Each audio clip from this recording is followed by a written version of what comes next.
आज आदरणीय प्रधानमंत्री श्री नरेंद्र मोदी केवल अपने हृदय से नहीं अपनी आत्मा से बोल रहे थे और मुझे लगता है इस देश के देवतुल्य मतदाता का उद्घोष था आज उनके उद्बोधन में।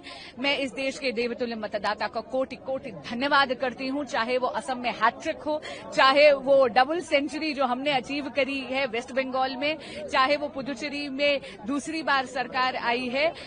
मैं इतना जरूर कहूंगी कि ये मात्र एक लहर नहीं है, ये यशस्वी प्रधानमंत्री श्री नरेंद्र मोदी जी की विकास की नीतियों की सुनामी है।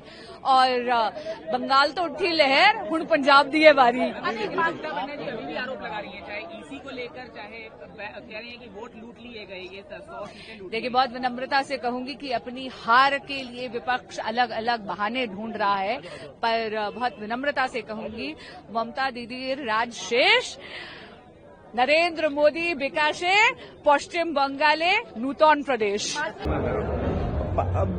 बीजेपी का सपना तो बाद में, डॉक्टर मुखर्जी का सपना पहले, और बंगाल की धरती में रहने वाले सब बंगालियों का सपना पहले था।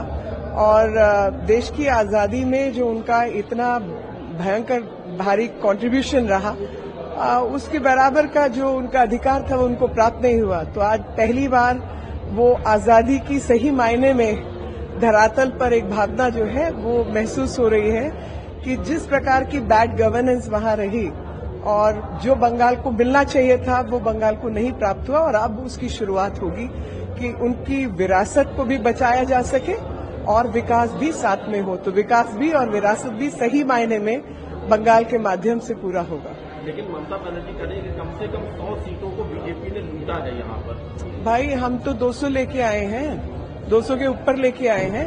तुमने तो लूट लोगों की दौलत की मचाई हुई थी, हमने लोगों का दिल लूटा है। ऐतिहासिक नतीजे हैं।